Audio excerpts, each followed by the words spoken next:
পাবে তাকে হারাম হিসেবে মেনে নেবে, এবং পবিত্র কোরআনে যাকে হালাল পাবে তাকে হালাল হিসেবে মেনে নেবে। পবিত্র কোরআনে যাকে হারাম পাবে তাকে হারাম হিসেবে মেনে নেবে। মুহাম্মদ সাল্লাল্লাহু আলাইহি সাল্লাম বলেছেন, জেনে রাখো ইন্না মা হারামা রাসূলুল্লাহ সাল্লাল্লাহু আলাইহি সাল্লাম কামা হারামা আল্লাহ। সুনানে তিরমিজির হাদিস 2664, আর সুনানে ইবনে মাজার 12 নম্বর হাদিসে আছে আলা ওয়া ইন্না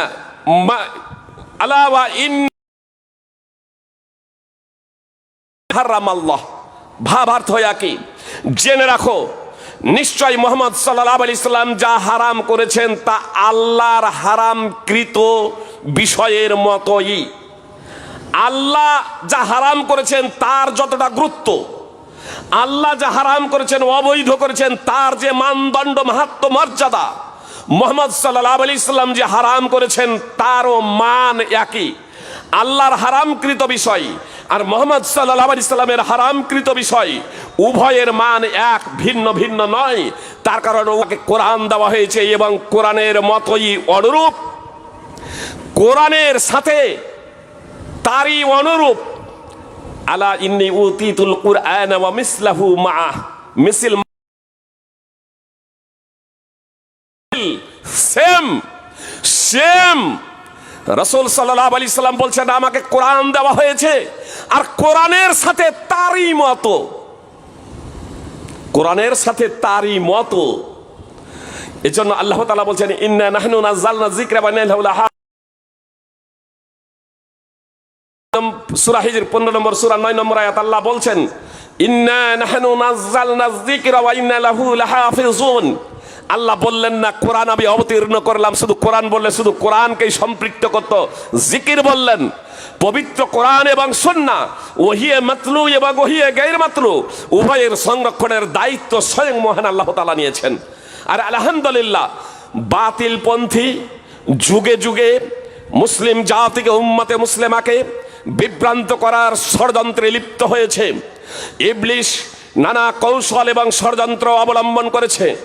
আব্দুল্লাহ ইবনে সাবা অনেক পরিশ্রমের মাধ্যম দিয়ে দুধকে দুধ এবং পানিকে পানি করে দিয়েছেন, যে কোনটা রাসূল সাল্লাল্লাহু আলাইহি সাল্লামের হাদিস আর কোনটা রাসূল সাল্লাল্লাহু আলাইহি সাল্লামের নামে মিথ্যা বাড়ানো হয়েছে। যেমন টাকার মধ্যে আসল টাকা আছে, জাল টাকা আছে। শিক্ষিত যারা ব্যক্তি তারা জানেন কোনটা জাল টাকা, তাদের কাছে ষড়যন্ত্রকারীদের ষড়যন্ত্র চলে না। অনুরূপভাবে হাদিস সম্পর্কে যারা বিশেষজ্ঞ তাদের সম্মুখে আপনার জাল হাদিস চলে না। এবার অজ্ঞ ব্যক্তিদের নিকটে জি মার্কেটে যারা বক্তব্য রাখেন, কথা খুব মনোযোগ দিয়ে শুনুন। মাদ্রাসার যারা শাইখুল হাদিস আছে তাদের গুরুত্ব দিতে শিখুন, তাদের মর্যাদা বুঝার প্রচেষ্টা করুন। সুপ্রিয় ভাই এবং বোন, তাদের অবশ্যই মর্যাদা দেবেন, প্রাধান্য দেবেন। তার কারণ প্র্যাকটিক্যাল ফিল্ডে যারা বক্তব্য যারা রাখেন সিংহভাগ আপনার কোরআন এবং হাদিস সম্পর্কে তারা অবগত নয়। একটা উদাহরণ দিচ্ছি, শুধু সাধারণ ব্যক্তি নয়, যারা নিজেদেরকে বিশেষ পণ্ডিত মনে করে। ইমাম ইবনে হাজমের আল মুহাল্লা উঠিয়ে দেখবেন, ইমাম ইবনে হাজম আল মুহাল্লাতে তিনি স্পষ্টভাবে লিখছেন লা তুজিজুল কিমাতু আসলা। যাকাতুল ফিতরের আলোচনা করতে গিয়ে লিখছেন যে যাকাতুল ফিতরে টাকা পয়সা দেওয়া, মূল্য দেওয়া একেবারেই জায়েজ নয়, একেবারেই বৈধ নয়। তারপরে কেন বৈধ নয় তার কারণ উল্লেখ করেছেন। এ প্রচলিত বক্তা ফতোয়া কাউন্সিল পশ্চিমবঙ্গের ওলামায়ে কেরাম, যে আমি নাম নিচ্ছি না, আপনারা দেখে নেবেন ফতোয়া কাউন্সিল পশ্চিমবঙ্গের কারা সদস্য আছে। সেখানে লিখছেন যে ইমাম ইবনে হাজমের মতে ফিতরা দাতা ও গ্রহীতা যদি রাজি থাকে তাহলে দাম দেওয়া চলবে। নাউযুবিল্লাহি মিন যালিক। ইমাম ইবনে হাজমের বক্তব্যের সম্পূর্ণ বিপরীত। এরা আরবি বুঝে না। না ইমাম ইবনে হাজমের নামে মিথ্যা একটা অবৈধ জিনিসকে বৈধ প্রমাণ করতে গিয়ে। আল্লাহ আলাম, আল্লাহ তাআলা সুমতি দান করুন সঠিক বিষয়কে জানার এবং সঠিক বিষয়কে বুঝে তা বাস্তবায়ন করার এবং প্রচার পাবলিসিটি করার তৌফিক দান করুন। সুপ্রিয় ভাই এবং বোন, আমি আপনাদের বলতে চাই, বক্তব্য একটা আলাদা জিনিস।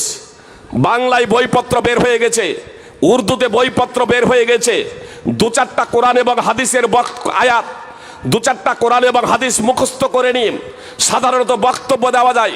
মার্কেটে যা আছে, কোনটা সঠিক কোনটা বেঠিক, কোনটা সত্য কোনটা মিথ্যা, এ নিয়ে যাচাই বাছাই করে না। সিংহভাগ বক্তা আপনার আনলিমিটেড বক্তব্য রাখেন, আর জনগণ মনে মনে ভাবেন এতে তো মনের তৃপ্তি পাওয়া যায়। তৃপ্তি তো পাওয়া যাবেই, স্বাভাবিক। আপনাদের একটা সংশোধনের কথা বলা হয় পবিত্র কোরআন এবং সুন্নাহর আলোকে। আমরাও অনেক সময় বলি, তাহলে আগের আলেমগুলো কি বুঝতেন না? বড় বড় আলেমগুলো কি জানতেন না? আমাদের বাপ দাদারা কি বুঝতেন না? এই ভাষাটা আমরা ব্যবহার করি না বলুন তো ভাই? ভাষাটা ব্যবহার করি। যখন সংশোধনের কথা আসে তখন আমরা বাপ দাদার দোহাই দিই, বড় বড় আলেমদের দোহাই দিই। কিন্তু যখন আমরা পাপ পঙ্কিলতায় নিমজ্জিত হই, আমরা যখন শয়তানি পথে ধাবিত হই, আলেম ওলামাদের তীব্র বক্তব্যকে উপেক্ষা করে সমাজের বুদ্ধিজীবীদের কথাকে উপেক্ষা করে, রাষ্ট্রের চোখ রাঙানিকে উপেক্ষা করে আমরা শয়তানি পথে যখন নিমজ্জিত হই, তখন না আমরা নিজেদের দোহাই দিই, না আমাদের বাপ দাদাদের দোহাই দিই, না আমাদের বড় আলেমদের দোহাই দিই। একটা উদাহরণ দিয়ে আপনাদের বুঝতে সুবিধা হবে।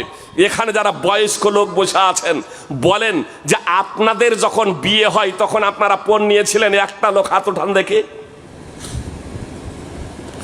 পণ নিয়েছিলেন? কেউ বিয়ে করেছিলেন তখন বিরুদ্ধাচরণ সত্ত্বেও, রাষ্ট্রের দেশের চোখ রাঙানি সত্ত্বেও যে পণ হলো সামাজিক অপরাধ, এটা চরমতম অপরাধ। এত কঠোর বক্তব্য শ্রবণের পরেও বলুন তো, যে বাপগুলো আমরা পণ নিইনি, আমরা যখন ছেলের যখন বিয়ে দিই শয়তানি পথে নিমজ্জিত হই, শয়তানকে সন্তুষ্ট করতে গিয়ে আমরা যখন কাজ করি, তখন আমরা আর আমাদের দোহাই দিই না, বাপ দাদার দোহাই দিই না। এবার ছেলের বিয়ে দিতে গিয়ে বিহাই মশাইকে বলি 4 লাখ টাকা লাগবে, একখানটা গাড়ি লাগবে, মোটর সাইকেল লাগবে, বলি না? শয়তানি কাজ করতে গিয়ে বাপ দাদার দোহাই নাই, শয়তানি কাজ করতে গিয়ে বাপ দাদার দোহাই নাই, বাপ দাদার দোহাই নেই। নিজেদের দিকে দৃষ্টিপাত করি না, নিজেদের দৃষ্টান্ত পেশ করি না যে আমরা পণ নিইনি, তোমরা পণ নেবে কেন? এটা একটা অপরাধ। আমরা কি ভুল পথে ছিলাম? আমরা এ কথা বলি না। সুপ্রিয় ভাই এবং বোন, শয়তানি পথে যখন নিমজ্জিত হয়, শয়তানের যেহেতু এখানে সুস্ফোড়ানি আছে, এমন ভাবে পাপগুলোকে আমাদের সামনে সুসজ্জিত করে তুলেছে যে আমরা তাতে আকৃষ্ট হয়ে যাচ্ছি, আমরা বুঝতেই পারছি না। সুপ্রিয় ভাই এবং বোন, শয়তান খুব সুন্দরভাবে ঘুঁটি সাজিয়েছে। মিথ্যাবাদী ষড়যন্ত্রকারীরা তাদের ষড়যন্ত্রে অনেকটা সফল। কোরআন, এখানে তো কোনো ভেজাল নেই, জাল কোরআন তৈরি হয়নি। তাহলে কোরআন যদি আঁকড়ে ধরি, সুন্নাতকে যদি আমরা একটু উপেক্ষা করে চলি, অথবা সুন্নাত যদি কঠোরভাবে সমাজে পেশ না করি, যে যা করছে করুক, আল্লাহ তো বলছে, তাহলে আমরা আজ হানাফি, শাফি, মালিকি, হাম্বলি, বেরেলি, দেওবন্দি, শিয়া, সুন্নি সব আমরা একটা প্ল্যাটফর্মে হয়ে গিয়ে সারা পৃথিবীতে একটা ঐক্যবদ্ধ মজবুত একটা টিম হতে পারবো, শক্ত একটা দল হতে পারবো। এটা আজকে কিছু যেমন আলেমরা বলতে শুরু করেছেন, যারা মানহাজ বুঝে না, যারা হাদিস বুঝে না, যারা সুন্নাহ বুঝে না, যারা সালাফিয়াত বুঝে না, তারা যেমন কিছু আলেম বলতে শুরু করেছেন, অনুরূপভাবে কিছু শিক্ষিত মাস্টার, ডাক্তার, তারা ওয়াতাসিমু বিহাবলিল্লাহি জামিআ ওয়া লা তাফাররাকু, আল্লাহ বলছেন তোমরা আল্লাহর রজ্জুকে মজবুতভাবে আঁকড়ে ধরো, বিভিন্ন দলে বিভক্ত হইও না। তো বিভক্ত হচ্ছে এই হাদিসকে মানতে গিয়ে। আমি শুধু একটা উদাহরণ দিই, তাহলে আপনাদের বুঝতে সুবিধা হবে। সুপ্রিয় ভাই এবং বোন, আল্লাহ পবিত্র কোরআনে বলছেন, ফানকিহু মা তাবা লাকুম মিনান নিসাই মাসনা ওয়া সুলাসা ওয়া রুবা। হাদিস থেকে একটু সরে আসুন। আল্লাহ বলছেন তোমরা বিয়ে করো নারীদের মধ্য থেকে যাকে তোমাদের ভালো লাগে, দুটি, তিনটি অথবা চারটি। মাসনা মানে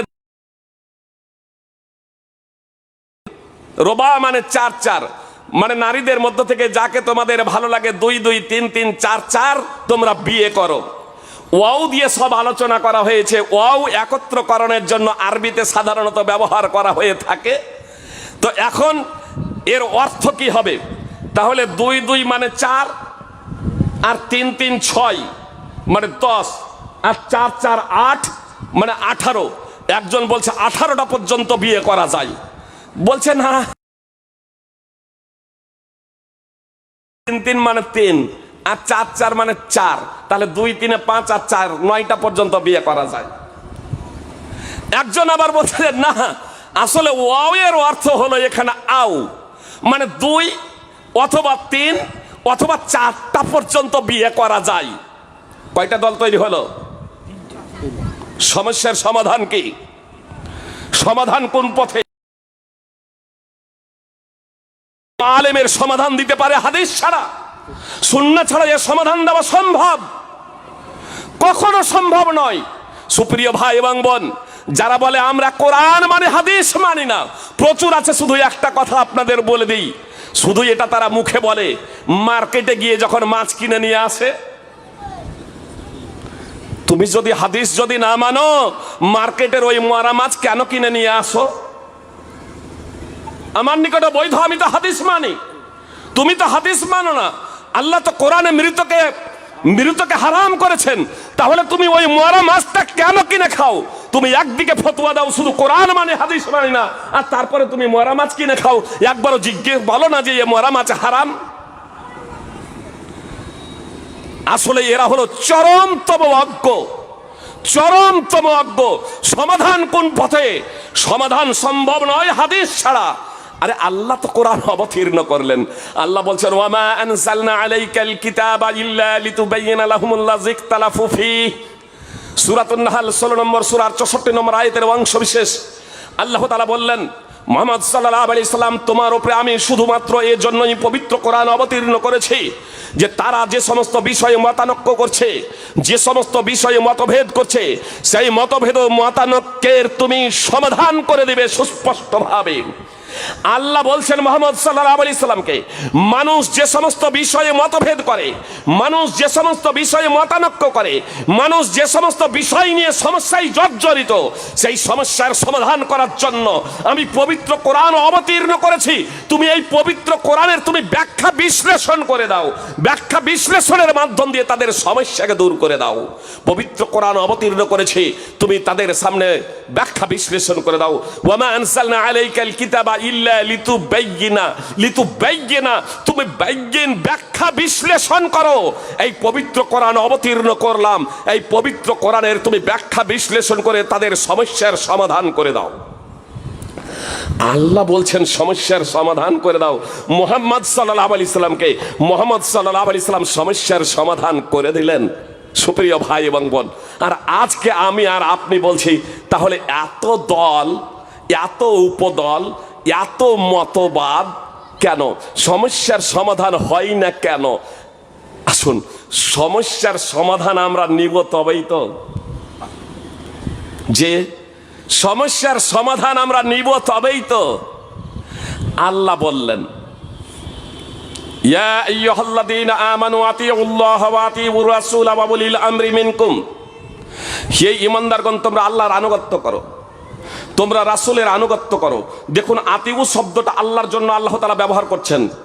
একবার ব্যবহার করে ওয়াও দিয়ে, বারবার ওয়াও দিয়ে চালিয়ে দিতে পারতেন, আতিউল্লাহ ওয়া রাসূলা ওয়া উলিল আমরি মিনকুম, কিন্তু না, আতিউল্লাহ আল্লাহর আনুগত্য করো। তারপরে আবার বলছেন ওয়া আতিউর রাসূল, রাসূল সাল্লাল্লাহু আলাইহি সাল্লামের আনুগত্য করো। এখানে যেমন রাসূল সাল্লাল্লাহু আলাইহি সাল্লামের জন্য ওয়া আতিউ শব্দ ব্যবহার করলেন, কিন্তু ওয়া উলিল আমরের জন্য আর আতিউ শব্দ ব্যবহার করছেন না, আত করে দিচ্ছেন রাসূলের উপরে ওয়া উলিল আমরি মিনকুমকে। কেন? এই উলিল আমরের আনুগত্য স্থায়ী ভাবে না, এটা সাময়িক। আল্লাহ তাআলা বললেন, হে ঈমানদারগণ, হে মুসলমানেরা, তোমরা আল্লাহর আনুগত্য করো, রাসূল সাল্লাল্লাহু আলাইহি সাল্লামের আনুগত্য করো, এবং তোমাদের মধ্যে যারা নির্দেশদাতা তাদের আনুগত্য করো, অর্থাৎ ইসলামী শাসক। মুফাসসিরিন কেরামের ভাষ্যকে যদি বিস্তৃতভাবে গ্রহণ করি, যে ওলামায়ে কেরামের অন্তর্ভুক্ত যেহেতু, তারাও সৎ কাজের আদেশ এবং অসৎ কাজে বাধা প্রদান করে, আসুন এদেরকেও সম্পৃক্ত করে নিন। সৎ কাজের আদেশ এবং অসৎ কাজে বাধা প্রদান করে। এক নম্বরে হচ্ছে ইসলামী শাসক, দুই নম্বরে হচ্ছে আপনার ওলামায়ে কেরাম, যারা সৎ কাজের আদেশ করেন, অসৎ কাজে বাধা প্রদান করেন। এদের আনুগত্য কতক্ষণ পর্যন্ত? আল্লাহ তাআলা বলেন, ফাইন তানাযাতুম ফি শাইইন ফারুদ্দুহু ইলাল্লাহি ওয়া রাসূলিহি ইন কুনতুম তুমিনুনা বিল্লাহি। আপোষে তোমাদের মতবিরোধ হয়ে যাবে, তখন আর ইসলামী শাসকের দিকে নয়, তখন আর মৌলবি মাওলানা পীর মুফতির দিকে নয়, তখন আর আলেমদের দিকে নয়, তখন সমস্যার সমাধান করো আল্লাহ এবং রাসূল সাল্লাল্লাহু আলাইহি সাল্লামের দিকে। পবিত্র কোরআন এবং সুন্নাহর মাধ্যমে যদি তোমরা আল্লাহ এবং আখিরাতে বিশ্বাস রাখো, যদি তোমরা আল্লাহ এবং আখিরাতে ঈমান রাখো, তাহলে সমস্যার সমাধান করো পবিত্র কোরআন এবং হাদিসের দ্বারা, পবিত্র কোরআন এবং সুন্নাহর দ্বারা। সূরা নিসা 4 নম্বর সূরার 59 নম্বর আয়াত। আসল তাহলে সমস্যা হবে, এটা স্বাভাবিক। সমস্যা হওয়াটাও অস্বাভাবিক না, সমস্যা হবে এটা স্বাভাবিক। কিন্তু সমস্যার সমাধানের জন্য আল্লাহ তাআলা ফর্মুলাও বলে দিলেন, যে সমস্যার সমাধান কিভাবে করবে, সমস্যার সমাধান কোন পথে করবে, এটা রাসূলুল্লাহ এটা আল্লাহ তাআলা পবিত্র কোরআনে স্পষ্টভাবে বর্ণনা দিয়ে দিয়েছেন, এবং মুহাম্মদ সাল্লাল্লাহু আলাইহি সাল্লাম স্পষ্টভাবে বর্ণনা দিয়ে দিয়েছেন। আল ইরবাজ বিন সারিয়া রাদিয়াল্লাহু তাআলা আনহু সূত্রে বর্ণিত দীর্ঘ হাদিস, রাসূল সাল্লাল্লাহু আলাইহি সাল্লাম বলেছেন, কাত্তারাকতুকুম আলাল বাইদা লাইলু, স্পষ্ট, রাত এবং দিন সমান, লা ইয়াজিগু আনহা বাদি ইল্লা হালিক। এই পথ থেকে, স্পষ্ট পথ থেকে সেই ব্যক্তি বিচ্যুত হতে পারে, এই স্পষ্ট পথকে সেই ব্যক্তি ত্যাগ করতে পারে যে নিজেকে ধ্বংসকারী। রাসূল সাল্লাল্লাহু আলাইহি সাল্লাম বললেন, মাইয়াইশ মিনকুম, তোমাদের মধ্যে যে কেউ জীবিত থাকবে, নবী সাল্লাল্লাহু আলাইহি সাল্লাম বলছেন, তোমাদের মধ্যে যে কেউ জীবিত থাকবে, ফাসারাকলাফান কাসীরা, অনেক মতভেদ দেখতে পাবে, অচিরেই অনেক মতভেদ দেখতে পাবে। ফা আলাইকুম বিমা আরাফতুম মিন সুন্নতি ওয়া সুন্নাতিল খুলাফাই রাশিদিন আল মাহদিয়িন আদু আলাইহা বিন নাওয়াজিস। তখন তোমরা আমাদের, মুহাম্মদ সাল্লাল্লাহু আলাইহি সাল্লাম বলছেন, তখন তোমরা আমার পরিচিত সুন্নাত, যে কোনো হাদিস পাবেন, যে কোনো সুন্নাত পাবেন আর সেটাকে গ্রহণ করে নেবেন এমনটি না। এটা আপনাকে প্রথমত স্পষ্ট হতে হবে, এটা আপনাকে প্রথমত দৃঢ়ভাবে জানতে হবে যে এটা তো রাসূল সাল্লাল্লাহু আলাইহি সাল্লামের সুন্নাহ, এটা তো রাসূল সাল্লাল্লাহু আলাইহি সাল্লামের হাদিস, এটা তো রাসূল সাল্লাল্লাহু আলাইহি সাল্লাম থেকে প্রমাণিত। শুধু আরবি লেখা দেখলেন আর আপনি বর্ণনা শুরু করে দিলেন, এটি চলবে না। প্রথমত আপনাকে দেখতে হবে যে সেই জিনিসটা রাসূল সাল্লাল্লাহু আলাইহি সাল্লাম থেকে প্রমাণিত আছে কি নাই। যদি প্রমাণিত থাকে তাহলেই গ্রহণ করবে। মুহাম্মদ সাল্লাল্লাহু আলাইহি সাল্লাম বলছেন, ফাআলাইকুম বিমা আরাফতুম মিন সুন্নতি ওয়া সুন্নাতিল খুলাফাই রাশিদিন আল মাহদিয়িন। আল্লাহ রাসূল সাল্লাল্লাহু আলাইহি সাল্লাম বলেন, আমার পরিচিত সুন্নাত এবং আমার হেদায়েত প্রাপ্ত খুলাফায়ে রাশিদিনের সুন্নাত আঁকড়ে ধরবে। আপনাদের এখানে স্পষ্ট করে দিই, কিছু ব্যক্তি নিজেদের স্বার্থ যখন আসে তখন এখানে বলে যে আল্লাহ রসুল সাল্লাল্লাহু সাল্লামের সুন্নাত আর খোলাফায়ে রাশিদিনের সুন্নাত। অতঃপর আল্লাহ রসুল সাল্লাল্লাহু আলাইহি সাল্লামের সুন্নাহ হাদিস থাকা সত্ত্বেও যদি খোলাফায়ে রাশিদিনের মধ্যে কোনো খলিফার কোনো আমল বা কথা যদি থাকে আর তার মাযহাব বা তার রীতিনীতি বা তার প্রবৃত্তির অনুকূলে যদি হয়, তখন রাসূল সাল্লাল্লাহু আলাইহি সাল্লামের হাদিসকে ছেড়ে দিয়ে আপনার একজন সাহাবীর কথাকে তখন গ্রহণ করে নেয়, বলে আল্লাহ রাসূল সাল্লাল্লাহু আলাইহি সাল্লাম বললে, আর তখন সেই সাহাবীর কথাকে প্রত্যাখ্যান করে দেয় রাসূল সাল্লাল্লাহু আলাইহি সাল্লামের হাদিসের কারণে। যখন তার প্রবৃত্তির বিরুদ্ধে চলে যায়, যখন তার স্বার্থের বিরুদ্ধে চলে যায়, আসলে এর সঠিক তাৎপর্যটা জানার পরে আমরা আগে বাড়বো। আসুন, এখানে আল্লাহ রাসূল সাল্লাল্লাহু আলাইহি সাল্লাম যে বললেন, সুন্নতি ওয়া সুন্নাতিল খুলাফায়ে রাশিদিন আল মাহদিয়িন, আমার সুন্নাত এবং আমার হেদায়েত সুপাত প্রাপ্ত খুলাফায়ে রাশিদিনের সুন্নাত। তো আমার সুন্নাত এবং হেদায়েত প্রাপ্ত খুলাফায়ে রাশিদিনের সুন্নাত বলতে কি বোঝায়? এটা কি দুটো সুন্নাত? এটা কি দুটো সুন্নাত?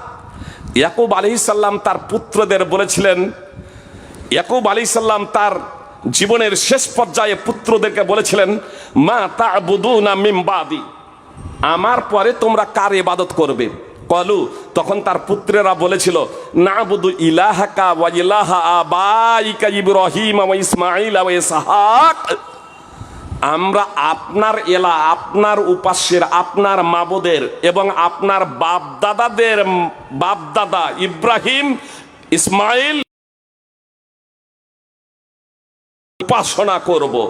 তো সুপ্রিয় ভাই এবং বোন, ইয়াকুব আলাইহিস সালামের এলা মাবুদ আর তার বাপ দাদা ইব্রাহিম ইসমাইল ইসহাকের মাবুদ এলা নেওয়া হয়েছে দুইবার।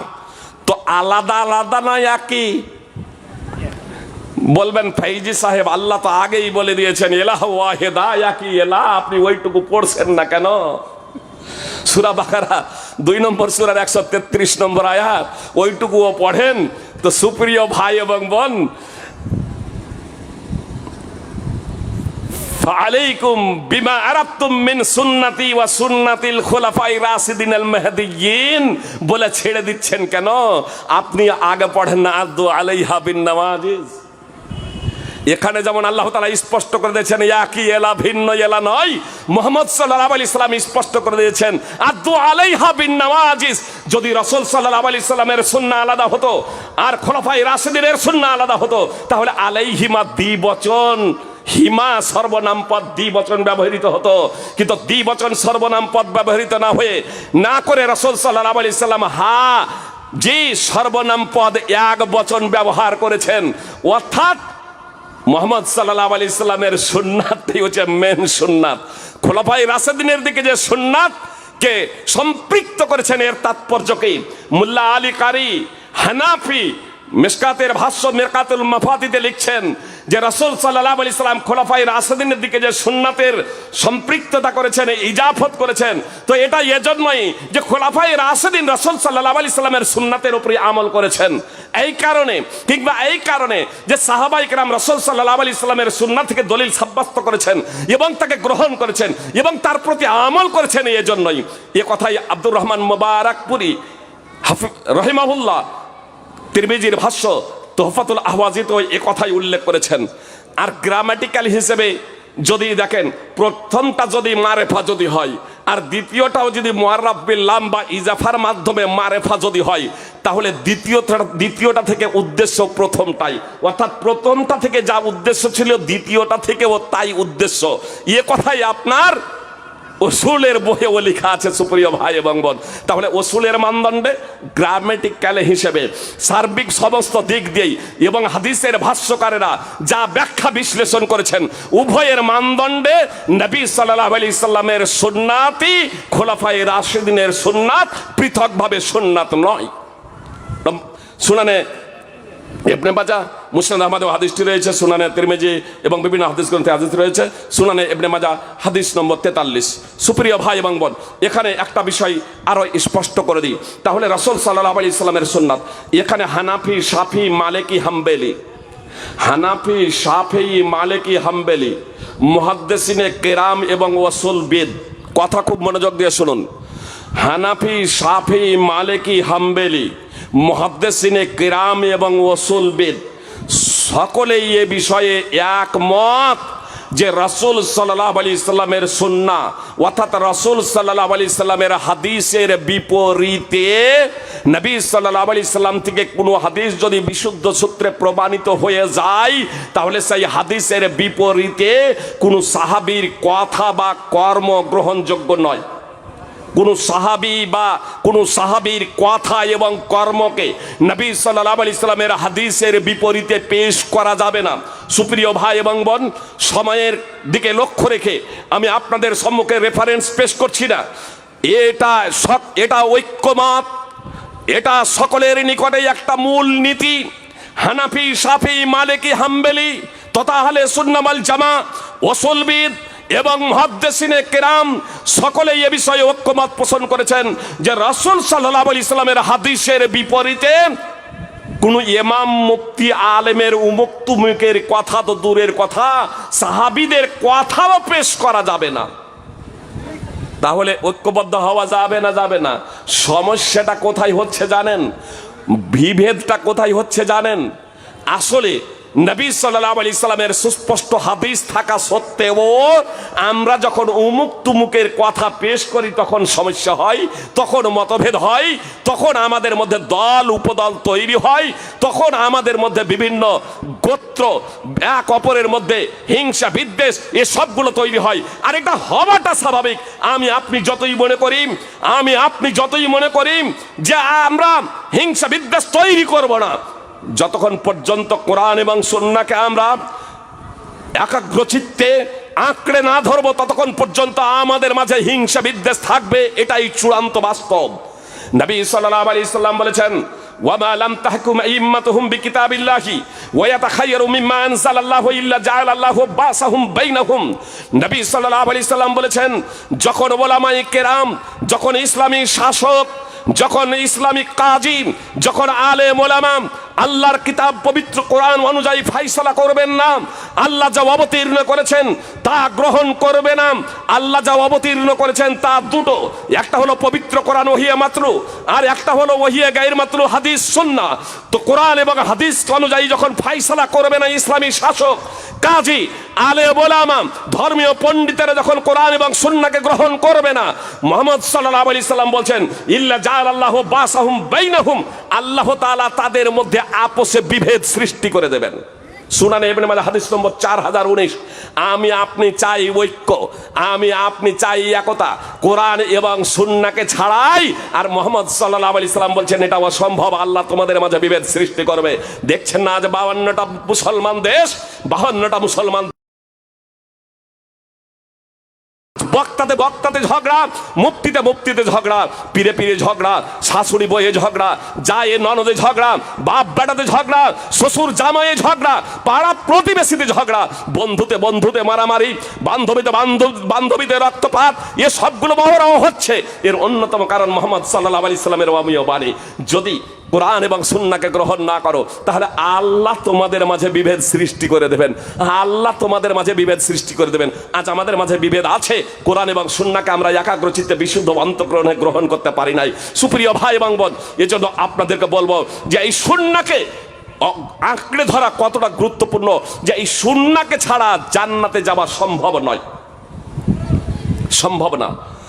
عن ابي هريره ان رسول الله صلى الله عليه وسلم قال كل امتي يدخلون الجنه الا من ابى।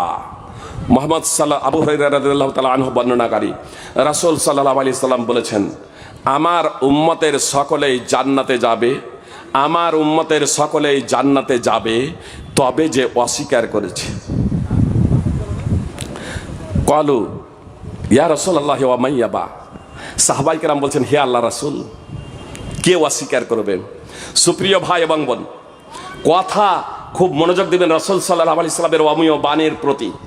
নবী সাল্লাল্লাহু আলাইহি সাল্লাম যখন বলছেন আমার উম্মতের সকলেই জান্নাতে যাবে, তবে যে অস্বীকার করেছে, সাহাবায়ে কেরাম কেন প্রশ্ন করলেন যে আল্লাহ রাসূল কে অস্বীকার করবে? তাৎপর্য কি?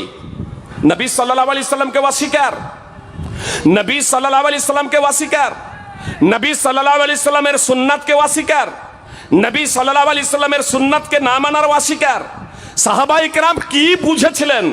নবী সাল্লাল্লাহু আলাইহি সাল্লামের সুন্নাতের প্রতি আমল না করা, নবী সাল্লাল্লাহু আলাইহি সাল্লামকে না মানা, এটা যদি হয় তাহলে এটা তো সাহাবায়ে কেরাম দেখছেন যে মুশরিক, কুরাইশ, ইহুদি, খ্রিস্টান তারা মুহাম্মদ সাল্লাল্লাহু আলাইহি সাল্লামকে মানে না। তাহলে তারা কেন প্রশ্ন করবেন যে মুহাম্মদ সাল্লাল্লাহু আলাইহি সাল্লাম হে আল্লাহর রাসূল, কে অস্বীকার করবে? তারা কি বুঝেছিলেন? প্রশ্নটা করলেন কেন? বুঝে এসেছে না আসেনি? আল্লাহ রাসূল সাল্লাল্লাহু আলাইহি সাল্লাম বলছেন আমার উম্মতের সকলে জান্নাতে যাবে। তাহলে যারা অস্বীকার করেছে সামনে অনেকেই তো মুহাম্মদ সাল্লাল্লাহু আলাইহি সাল্লামকে নবী মানতে অস্বীকার করেছে। নবী সাল্লাল্লাহু আলাইহি সাল্লামের আপন চাচা আবু লাহাব মুহাম্মদ সাল্লাল্লাহু আলাইহি সাল্লামের পিছনে ধাবমান হয়ে পাথর মেরে রক্তে রক্তাক্ত করে দিয়েছে, মিথ্যাবাদী বলেছে, বেধর্মী বলেছে। এটা সাহাবায়ে কেরাম দেখেছেন। তারপরেও কেন প্রশ্ন করেন আল্লাহ রাসূল সাল্লাল্লাহু আলাইহি সাল্লাম কে অস্বীকার করবে? কি বুঝেছিলেন সাহাবায়ে কেরাম? আসুন সেই বিষয়টা আমরা বোঝার প্রচেষ্টা করি। নবী সাল্লাল্লাহু আলাইহি সাল্লাম যখন বলছেন আমার উম্মতের সকলেই জান্নাতে যাবে, তবে যে অস্বীকার করেছে, অস্বীকার করেছে মানে জান্নাতে যেতে অস্বীকার করেছে। পৃথিবীর কোনো ব্যক্তি আছে জান্নাতে যেতে অস্বীকার করেছে? কবর পূজারী তারাও বলে আমরা জান্নাতে যেতে চাই। হানাফি, শাফি, মালিকি, হাম্বলি, শিয়া, সুন্নি যত আছে মুসলমানদের মাঝে তারাও সবাই বলে জান্নাতে যেতে চাই। ইহুদি, খ্রিস্টান তারাও বলে জান্নাতে যেতে চাই। যে আপনার হিন্দু, বৌদ্ধ, জৈন এরাও বলে জান্নাতে যেতে চাই। শত শত মাইল করেছে। এজন্যই সাহাবায়ে কেরাম প্রশ্ন করলেন, আল্লাহ রাসূল কে অস্বীকার করবে, কে জান্নাতে যেতে অস্বীকার করবে? সবাই তো জান্নাতে যেতে চায়। তখন মুহাম্মদ সাল্লাল্লাহু আলাইহি সাল্লাম বললেন, মান আতাআনি দাখালাল জান্নাহ, আমাকে যে মেনে নিয়েছে, আমার যে আনুগত্য করেছে, আমার যে অনুসরণ করেছে, সে জান্নাতে যাবে। ওয়ামান আসানি ফাকাদ আবা, আর যে আমার অনুসরণ করেনি, যে আমার সুন্নাতকে গ্রহণ করেনি, যে আমার আদর্শকে গ্রহণ করেনি, সেই অস্বীকার করেছে জান্নাতে যেতে, সেই অস্বীকার করেছে জান্নাতে যেতে, সেই অস্বীকার করেছে প্রকারান্তরে জান্নাতে যেতে। আসলে সে জান্নাতে যেতে পারবে না। আমার আনুগত্য ছাড়া, আমার অনুসরণ ছাড়া জান্নাতে যাওয়া সম্ভব নয়। নবী সাল্লাল্লাহু আলাইহি সাল্লাম স্পষ্ট করে দিলেন, আমার অনুসরণ ছাড়া জান্নাতে যাওয়া সম্ভব নয়। সুপ্রিয় ভাই এবং বোন, এজন্য মুহাম্মদ সাল্লাল্লাহু আলাইহি সাল্লামের সুন্নাতের গুরুত্ব অপরিসীম।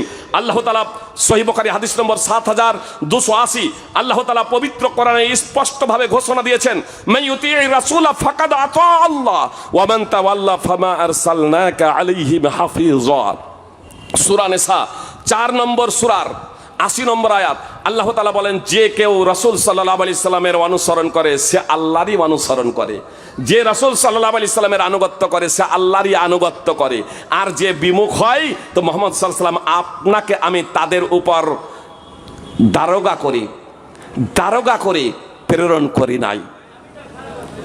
মুহাম্মদ সাল্লাল্লাহু আলাইহি সাল্লামের যে আনুগত্য করবে, মুহাম্মদ সাল্লাল্লাহু আলাইহি সাল্লামের যে সুন্নাতের অনুসরণ করবে সে জান্নাতে যাবে। এই কথা আল্লাহ তাআলা পবিত্র কোরআনে স্পষ্টভাবে বলে দিয়েছেন, ওয়া মান ইউতি'িল্লাহা ওয়া রাসূলাহু ইউদখিলহু জান্নাতিন তাজরি মিন তাহতিহাল আনহারু খালিদিনা ফিহা ওয়া যালিকাল ফাওজুল আযীম। আল্লাহ তাআলা বলেন, যে আল্লাহ ও তার রাসূলের আনুগত্য করে আল্লাহ তাকে প্রবেশ করাবেন জান্নাত সমূহে, যার তলদেশে প্রবাহিত রয়েছে নহর সমূহ, সেখানে তারা স্থায়ী হবে। আর এটা মহা সফলতা। ওয়া মান ইয়াসিল্লাহ ওয়া রাসূলাহু ওয়া ইয়াতাআদ্দা হুদুদাহু ওয়া ইদখিলহু নারান খালিদান ফিহা ওয়া লাহু আযাবুম মুহিন। আর যে আল্লাহ ও তার রাসূলের নাফরমানি করে, যে আল্লাহ এবং তার রাসূলের অবাধ্য হয় এবং তার সীমারেখা লঙ্ঘন করে, আল্লাহ তাকে আগুনে প্রবেশ করাবেন, সেখানে সে হবে স্থায়ী, আর তার জন্যই রয়েছে অপমানজনক আযাব। সূরা নিসা ৪ নম্বর সূরার ১৩ এবং ১৪ নম্বর আয়াত। আল্লাহ তাআলা স্পষ্টভাবে ঘোষণা দিচ্ছেন, মুহাম্মদ সাল্লাল্লাহু আলাইহি সাল্লামের আনুগত্য করলেন, মুহাম্মদ সাল্লাল্লাহু আলাইহি সাল্লামের সুন্নাতের অনুসরণ করলেন, জান্নাতে যাবে, জান্নাতে প্রবেশ করাবেন আল্লাহ তাআলা। আর যদি মুহাম্মদ সাল্লাল্লাহু আলাইহি সাল্লামের সুন্নাতকে অস্বীকার করে, মুহাম্মদ সাল্লাল্লাহু আলাইহি সাল্লামের সুন্নাতকে ধারণ না করে, মুহাম্মদ সাল্লাল্লাহু আলাইহি সাল্লামের আদর্শকে মেনে না চলে, তাহলে আল্লাহ তাআলা তাকে জাহান্নামে প্রবেশ করাবেন, লাঞ্ছনাদায়ক শাস্তি তাকে ভোগ করাবেন। এই কথা بعد ما تبين له الهدى ويتبع غير سبيل المؤمنين نوليه ما تولى ونصره جهنم وساءت مصيرا। আর যে রাসূল সাল্লাল্লাহু আলাইহি সাল্লামের বিরুদ্ধাচরণ করে তার জন্য হেদায়েত প্রকাশ পাওয়ার পর, রাসূল সাল্লাল্লাহু আলাইহি সাল্লামের যে কেউ বিরুদ্ধাচরণ করে তার নিকটে হেদায়েত সুস্পষ্ট হয়ে যাওয়ার পর এবং মুমিনদের পথের বিপরীত পথ অনুসরণ করে, আমি তাকে ফেরাবো যেদিকে সে ফিরে এবং তাকে প্রবেশ করাবো জাহান্নামে। আর আবাস হিসেবে তা খুবই মন্দ। সূরা নিসা ৪ নম্বর সূরার ১১৫ নম্বর আয়াত। সুপ্রিয় ভাই এবং বোন, মুহাম্মদ সাল্লাল্লাহু আলাইহি সাল্লামের আনুগত্য ছাড়া জান্নাতে যাওয়া অসম্ভব। আল্লাহ তাআলা মুহাম্মদ সাল্লাল্লাহু আলাইহি সাল্লামের আনুগত্যকে ঈমানের মানদণ্ড হিসেবে আখ্যায়িত করেছে। আল্লাহ তাআলা বলছেন, কুল ইন কুনতুম তুহিব্বুনাল্লাহ ফাত্তাবিউনি ইউহিব্বুকুমুল্লাহ ওয়া ইয়াগফির লাকুম যুনুবাকুম আল্লাহু গফুরুর রহিম। মুহাম্মদ সাল্লাল্লাহু আলাইহি ওয়াসাল্লাম, আপনি বলে দিন, যদি তোমরা আল্লাহকে ভালোবাসো তাহলে আমার অনুসরণ করো, আল্লাহ তোমাদেরকে ভালোবাসবেন এবং তোমাদের পাপ সমূহ ক্ষমা করে দেবেন। আর আল্লাহ অত্যন্ত ক্ষমাশীল, পরম দয়ালু। সূরা আলে ইমরান ৩ নম্বর সূরার ৩১ নম্বর আয়াত। সুপ্রিয় ভাই এবং কোন ব্যক্তি যদি দাবি করে যে আমি আল্লাহ তাআলাকে ভালোবাসি, তো আল্লাহ তাআলা বললেন তোমাকে প্রমাণ দিতে হবে মুহাম্মদ সাল্লাল্লাহু আলাইহি সাল্লামের অনুসরণের মাধ্যমে যে তুমি আল্লাহকে ভালোবাসো। মুহাম্মদ সাল্লাল্লাহু আলাইহি সাল্লামের আদর্শ যদি তোমার না হয়, মুহাম্মদ সাল্লাল্লাহু আলাইহি সাল্লামের আদর্শ যদি তোমার জীবনে প্রতিফলিত না হয়, তাহলে তুমি তোমার দাবিতে মিথ্যাবাদী। সুতরাং হাফেজ ইমাদউদ্দিন ইবনে কাসির রাহিমাহুল্লাহ অত্র আয়াতের তাফসীর করতে গিয়ে লিখছেন যে অত্র আয়াত ফাইসালা করে দিয়েছে যে মুহাম্মদ সাল্লাল্লাহু আলাইহি সাল্লামের আনুগত্য করে না, যে মুহাম্মদ সাল্লাল্লাহু আলাইহি সাল্লামের অনুসরণ করে না, সে তার দাবিতে মিথ্যাবাদী, সে তার দাবিতে মিথ্যাবাদী। সুপ্রিয় ভাই এবং বোন, শুধু তাই নয়, মুহাম্মদ সাল্লাল্লাহু আলাইহি সাল্লামের সুন্নাহকে কতটা গ্রহণ করতে হবে আল্লাহ তাআলা স্পষ্টভাবে বলছেন, ইয়া আইয়ুহাল্লাযীনা আমানু লা তুকাদ্দিমু বাইনা ইয়াদাইল্লাহি ওয়া রাসূলিহি ওয়াত্তাকুল্লাহ ইন্নাল্লাহা সামিউন আলিম। হে ঈমানদারগণ, তোমরা আল্লাহ ও তার রাসূলের সামনে অগ্রবর্তী হয়ো না এবং তোমরা আল্লাহর তাকওয়া অবলম্বন করো, নিশ্চয় আল্লাহ তাআলা সর্বশ্রোতা ও সর্বজ্ঞ। সুপ্রিয় ভাই এবং বোন, বেদাত শিরকের সমস্ত চোর দরজা বন্ধ করে দেওয়া হয়েছে অত্র আয়াতে। কোরআন এবং দ্বীন বলে, ইবাদত বলে এমন কোন কাজ করো না যা কোরআন এবং সুন্নাহ দ্বারা প্রমাণিত নয়। আল্লাহ তাআলা বলেন, ইয়া আইয়ুহাল্লাযীনা আমানু লা তারফাউ আসওয়াতাকুম ফাওকা সাওতিন নবী ওয়ালা তাজহারু লাহু বিল কাওলি কাজহারি বাযিকুম লিবাযিন আন তাহবাতু আমালুকুম ওয়া আনতুম লা তাশউরুন। আল্লাহ তাআলা বলেন, হে ঈমানদারগণ, তোমরা তোমাদের কণ্ঠস্বর নবী সাল্লাল্লাহু আলাইহি সাল্লামের কণ্ঠস্বর থেকে উঁচু করো না এবং আপসে তোমরা যেভাবে কথা বলো সেইভাবে সজোরে মুহাম্মদ সাল্লাল্লাহু আলাইহি সাল্লামের সম্মুখে কথা বলো না। এমনও হতে পারে যে তোমাদের সমস্ত আমল বিনষ্ট হয়ে যাবে, তোমরা টেরও পাবে না। সূরা হুজরাত 49 নম্বর সূরার 1 এবং 2 নম্বর আয়াত অবতীর্ণ হলো। তখন সাবেদ বিন কায়েস বাড়িতে বসে গেলেন, মুহাম্মদ সাল্লাল্লাহু আলাইহি সাল্লাম তাকে দেখতে পাচ্ছেন না। একদা জিজ্ঞেস করছেন যে আরে সাবেদ বিন কায়েস কোথায়? তখন সাদ বিন মুআজ রাদিয়াল্লাহু তাআলা আনহু বললেন যে আমার প্রতিবেশী খবর নিয়ে দেখি। তিনি গেলেন, তারপরে দেখছেন যে সাবেদ বিন কায়েস মাথা নিচু করে বসে আছেন। জিজ্ঞেস করছেন কেমন আছেন? তখন তিনি বলছেন যে ওয়াকুল্লান, আমি তো ধ্বংস হয়ে গিয়েছি, আমি জাহান্নামী হয়ে গেছি। তার কারণ জানেন যে আমার কণ্ঠস্বর রাসূল সাল্লাল্লাহু আলাইহি সাল্লামের কণ্ঠস্বর থেকে উঁচু। স্বভাবগতভাবেই, জন্মগতভাবেই কারো কণ্ঠস্বর উঁচু, কারো কণ্ঠস্বর নিচু, কারো কণ্ঠস্বর মধুর, কারো কণ্ঠস্বর কর্কশ। জি, এখানে মানুষের কোনো হাত নেই। আল্লাহ যাকে যেভাবে সৃষ্টি করেছেন, যে মোবাইলের রিংটোন দেখছেন না, কোনো মোবাইলের রিংটোন যে জোরে, কোনো মোবাইলের রিংটোন আসতে, কোম্পানি যেভাবে সৃষ্টি করেছেন, তো মানুষের কণ্ঠস্বর উঁচু আর নিচু, জি এটা তো আল্লাহ তাআলার দান। আল্লাহ তাআলা যাকে যেভাবে সৃষ্টি করেছেন কণ্ঠস্বর দিয়ে। সুপ্রিয় ভাই এবং বোন, কিন্তু সাবেদ বিন কায়েস এর তাৎপর্য বুঝতে পারেননি যে আমার তো কণ্ঠস্বর রাসূল সাল্লাল্লাহু আলাইহি ওয়াসাল্লামের কণ্ঠস্বর থেকে উঁচু, আর আল্লাহ কণ্ঠস্বর উঁচু করতে নিষেধ করেছেন, আর আমার কণ্ঠস্বর রাসূল সাল্লাল্লাহু আলাইহি ওয়াসাল্লামের থেকে উঁচু, তাহলে তো আমার সমস্ত আমল বরবাদ হয়ে গেছে, আমার সমস্ত আমল নষ্ট হয়ে গেছে, এর তাৎপর্য আমি জাহান্নামী হয়ে গেছি। এ খবর শুনে সাদ বিন মুআজ রাসূল সাল্লাল্লাহু আলাইহি সাল্লামকে ঘটনা শোনালেন। তখন রাসূল সাল্লাল্লাহু আলাইহি সাল্লাম ঘটনা শোনার পরে বললেন, যাও সাবেদ বিন কায়েসকে গিয়ে বলে দাও, ইন্নাকা লাস্তা মিন আহলিন নার ওয়ালাকিন্নাকা মিন আহলিল জান্নাহ, তুমি জাহান্নাম। সহিহ বুখারী হাদিস নম্বর 4846, সহিহ মুসলিম হাদিস নম্বর 119। অত্র কোরআনের আয়াত এবং হাদিসের তাৎপর্য হলো এই যে জন্মগত কণ্ঠস্বর আপনার উঁচু হতে পারে, এটা স্বাভাবিক, কিন্তু রাসূল সাল্লাল্লাহু আলাইহি সাল্লামের হাদিস, রাসূল সাল্লাল্লাহু আলাইহি সাল্লামের সুন্নাহ চলে চলবে না, আপনার কোন প্রকারের কিয়াস চলবে না, উমুক তুমুকের কথা রাসূল সাল্লাল্লাহু আলাইহি সাল্লামের হাদিসের সামনে পেশ করা যাবে না। আপনাকে মাথা নত করে মুহাম্মদ সাল্লাল্লাহু আলাইহি সাল্লামের হাদিসকে মেনে নিতে হবে। আর মুহাম্মদ সাল্লাল্লাহু আলাইহি সাল্লামের হাদিসের বিপরীতে যদি আপনি অন্য কারো কথা তুলে ধরেন, অন্য কারো কথাকে দলিল হিসেবে গ্রহণ করেন, তাহলে ভয় করা উচিত যে আপনার সমস্ত আমল বিনষ্ট হয়ে যেতে পারে। অত্র আয়াত এবং হাদিসের তাৎপর্য হলো এটাই। সুপ্রিয় ভাই এবং বোন, টাইম প্রায় শেষের দিকে, আমি আমার বক্তব্য ইতি করে দিচ্ছি, কথা খুব মনোযোগ দিয়ে শুনুন। সুপ্রিয় ভাই এবং বোন, সমস্যার সমাধান হয়ে যাবে যদি নিরপেক্ষ দৃষ্টিভঙ্গি নিয়ে পবিত্র কোরআন এবং সুন্নাহ আমরা অধ্যয়ন করি, সুন্নাহকে আমরা যথাযথভাবে গ্রহণ করি, তাহলে ইনশাআল্লাহ আমাদের মাঝে বিভেদ থাকবে না এবং এই মুসলিম জাতি মাথা উঁচু করে দাঁড়াতে পারবে। সুপ্রিয় ভাই এবং বোন, একটা উদাহরণ দিই, তাহলে আপনাদের বুঝতে সুবিধা হবে। মতানৈক্য, মতভেদ হওয়াটা অস্বাভাবিক নয়। মতানৈক্য মতভেদ হওয়াটা অস্বাভাবিক নয়। শুধু একটা উদাহরণ দিই, আমার মাযহাবী ভাইরা এটা খুব পেশ করেন। তারা বলেন যে সাহাবীদের যুগ থেকেই তাকলিদ চলে আসছে।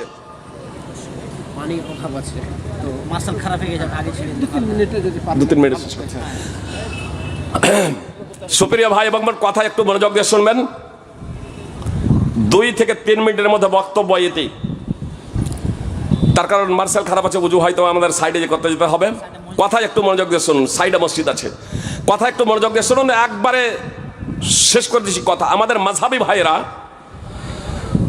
বলেন তাকলিদ চলে আসছে সাহাবাদের যুগ থেকে। দলিল বলছে কিছু মদিনার মানুষ ইবনে আব্বাসকে গিয়ে ফতোয়া জিজ্ঞেস করলেন যে তাওয়াফে ইফাজার পরে কোনো মহিলা যদি ঋতুবতী হয়ে যায়, হজের একটা রুকুন হচ্ছে তাওয়াফে ইফাজা, তাকে তাওয়াফে জিয়ারাও বলে। 10 যুলহিজ্জায় আপনার জামরায়ে আকবা বড় হয়ে যাওয়ার পরে মসজিদে হারামে গিয়ে যে 7 চক্কর দেওয়া হয়, তাওয়াফ 7 পাক দেওয়া হয় হাজরে আসওয়াদ থেকে, ওটাকে বলা হয় তাওয়াফে ইফাজা বা তাওয়াফে জিয়ারা। তো মদিনার কিছু ব্যক্তি আপনি আব্বাসকে জিজ্ঞেস করছেন যে তাওয়াফে জিয়ারার পরে কোনো মহিলা যদি ঋতুমতী হয়ে যায়, কোনো মহিলার মাসিক চলে আসে, তাহলে সে কি করবে? তো ইবনে আব্বাস রাদিয়াল্লাহু তাআলা আনহু বললেন যে সে যেতে পারে। হাজিদের জন্য তাওয়াফে বিদা হলো অপরিহার্য, তাওয়াফে বিদা হলো অপরিহার্য, কিন্তু রাসূল সাল্লাল্লাহু আলাইহি সাল্লাম ঋতুমতী মহিলাদের জন্য অপরিহার্য করেননি, ছাড় দিয়েছেন। তো ইবনে আব্বাস রাদিয়াল্লাহু তাআলা আনহু দলিল পেশ করেননি, সাধারণভাবে বললেন যে চলে যাবে, সে চলে যেতে পারে, কোনো সমস্যা নেই, ওর জন্য অপরিহার্য নয় তাওয়াফে বিদা। তখন ওই মদিনার কিছু ব্যক্তি বলছেন আমরা আপনার কথা গ্রহণ করতে পারলাম না, যায়েদ বিন সাবেতের কথা ছাড়তে পারলাম না, আমরা যায়েদ বিন সাবেতের কথাটাকে নেব। যায়েদ বিন সাবেত বলছে যে তাওয়াফে বিদা ঋতু হলেও সেই মহিলাকে করতে হবে,